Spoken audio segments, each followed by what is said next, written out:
Good afternoon, Ram Ram Sitaram ને જય શ્રી કૃષ્ણ. ભગવાન હાવનું ભલું કરે. આજ સાથે આજના નવા વિડીયોની શરૂઆત કરીએ છીએ. વાગ્યા છે 5:15. તમે જોઈ શકો છો, હજી 5 મિનિટની વાર છે, બરોબર ને માની? ને આજનો વિડીયો ખાસ કરીને એ લોકો માટેનો છે કે જે લોકો આપણી મેઇન ચેનલ ઉપર બહુ બધી વાર આ રેસીપી માગી ચૂક્યા છે. એટલે કે બનાવવાના છે આજે આપણે કુંભણિયા ભજીયા. તો કુંભણિયા ભજીયાની રેસીપી સાથેનો આજનો વિડીયો છે, કારણ કે હમણાં છેલ્લા ઘણા સમયથી આપણે રેસીપીનો વિડીયો શેર નથી કર્યો. વચ્ચે એક રેસીપીનો વિડીયો શેર કર્યો હતો, જોકે એ આપણે જૂનો વિડીયો હતો. અને વિડીયો કયો હતો? ભરેલા પાપડનું શાક. હા, તો એ જૂનો જ હતો. તમારામાંથી જે લોકો આપણી ચેનલ ઉપર રેગ્યુલર વિઝિટ કરે છે એ લોકોએ કીધું હતું ભાઈ આ જૂનો વિડીયો છે. તો મેં કીધું ભાઈ ઓલરેડી આપણે ટાઇટલમાં લખ્યું છે કે જૂનો વિડીયો છે, કારણ કે આપણું શેડ્યુલ થોડુંક ટાઈટ હતું, એના હિસાબે આપણે કંઈ શૂટ કરી નહોતા શીખ્યા. તો કીધું ચાલો આજે આપને ટાઈમ મળ્યો છે તો કુંભણિયા ભજીયાની રેસીપી પણ શેર થઈ જાય અને સાંજે આપણે કુંભણિયા ભજીયાની મોજ પણ માણી લઈએ. તો વિડીયો છોડીને ક્યાંય ન જતા. વાગી ગયા છે અત્યારે 5:30 ને બસ હવે આંબલી મૂકવાની તૈયારી છે આપણી. આંબલી ખજૂર નથી આજે, બરોબર ને? નહીતર આંબલી ખજૂરની ચટણી બનાવવાની ને કુંભણિયા ભજીયા. તો વિડીયો છોડીને ક્યાંય ન જતા ને ચેનલને હજુ સુધી સબસ્ક્રાઇબ ન કરી હોય તો સબસ્ક્રાઇબ કરી દો. તમારા મિત્ર વર્તુળમાં શેર કરી દો ચેનલ, જેથી કરીને તમને નવી નવી રેસીપીના વિડીયો મળતા રહીએ અને સાથે સાથે નવા નવા વ્લોગ પણ મળતા રહીએ, બરોબર ને? એકદમ બરોબર. અહીંયા આપણે આંબલી મૂકી દીધી છે ઉકળવા માટે. આંબલીમાં નાખ્યો છે ગોળ અને મસાલામાં ચટણી અને સેજ એટલો ગરમ મસાલો નાખીને ઉકાળીએ છીએ, કેમ કે ખજૂર આપણી આગળ અત્યારે હાજરમાં નથી એટલે. અને અહીંયા છે ઝીણું લસણ કાપીને રાખી દીધું છે, આદું કાપવાનું છે અને મરચું કાપવાનું છે. અને ધાણા ભાજી આમાં વધારે જોઈએ, કેમ કે ધાણા ભાજી એક જ હોય મેન ઇન્ગ્રેડિયન્ટ્સમાં, એટલે ધાણા ભાજી એક જ જોઈએ. એટલે ધાણા ભાજીને આપણે કાપીને રાખી દીધી છે. બાકી બીજી કોઈ વસ્તુ આમાં એડ થાય નહીં. મેથી, પાલક એવું કંઈ તમે એડ ન કરી શકો, ખાલી ધાણા ભાજી હોય. અને એ શિયાળા પૂરતા જ બહુ મસ્ત લાગે, કેમ કે શિયાળામાં દેશી ધાણા વળે ને એટલે વાગે હાઇબ્રિડ ધાણામાં બને, પણ આના જેવો ટેસ્ટ એમાં ન આવે. પણ મરચા છે એકદમ ભરોળિયા, તીખા હશે, સહેજ તીખાશ હોય તો જ એમનો સ્વાદ આવશે.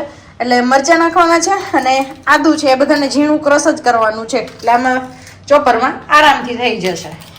ત્યાં સુધીમાં આપણે અહીંયા આંબલી લઈએ છીએ. મસાલો રેડી. આ મસાલો છે ચટણીમાં નાખવાનો.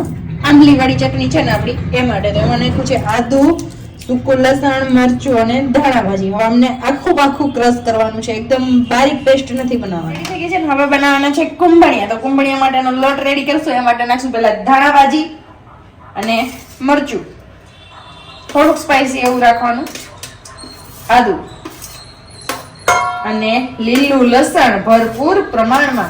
આમાં જરાય લોભ નહીં કરવાનો, નહીતર સ્વાદ નહીં આવે.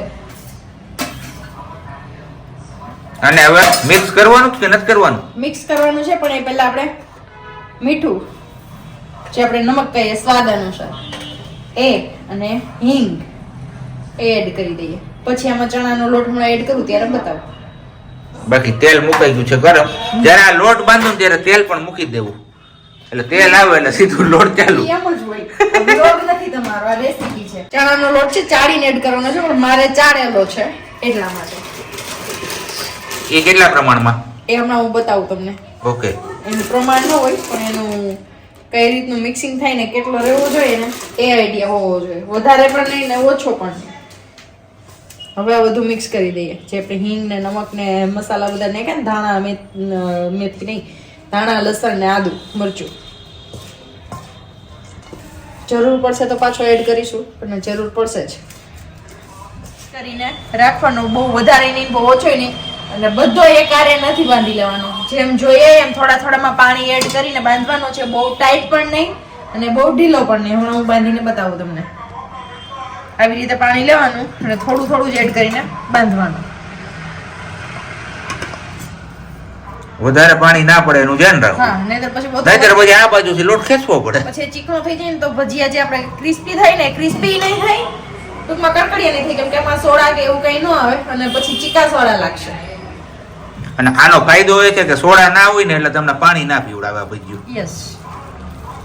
તો આપણો લોટ થઈ ગયો છે એકદમ રેડી. હવે આવો બાંધવાનો છે, કોરો મોરો. અને પાડવામાં થાવ હેલા છે. એ તો જે નો આવડતા એ લોકો પાડી શકે આરામથી. બધા પાડી ગયા. વેરવાના જ છે ખાલી. હા, તો વેરવા માંડી હું જોઉં કેમ કરે. તેલ ન થાય. ચાલો આપણો ફાસ્ટ ગાણવો થઈ ગયો છે એકદમ રેડી, મોજ આવી જાય એવો. અને આજે કઈ કે છે કુંભળિયા મસ્ત બન્યા છે આજે. આમ કે જો કે દર વખતે મસ્ત જ બને છે, પણ આજે વખતે મને એવું લાગે છે કે થોડાક રોજ કરતા આ વખતે અલગ. રોજ નહીં પણ દર વખતે કરતા આવી જાવ. ના કરવાના ગોગડી ચટણી બોલવી તો એ, અને બાકી એ સિવાયનું લીંબુ પણ તમે ઉપર નીચે હોઈને ખાઈ શકો, હિંગ અને લીંબુ છાંટીને. તો અહીંયા આપણા કુંભણિયા થઈ ગયા છે એકદમ રેડી. આ રીતના સર્વિંગ પ્લેટમાં સર્વ કરીને ઈ બહુ ખાવાની મોજ પડી જશે. હારે એમાં ડુંગળી હોય ને જમાવટ આવી જાય, કાંઈ ઘટે જ નહીં ભાઈ. તો આવી રીતના બનાવજો હવે તમે બધાય, અને પછી કહેજો કમેન્ટ કરીને કેવા બન્યા હતા.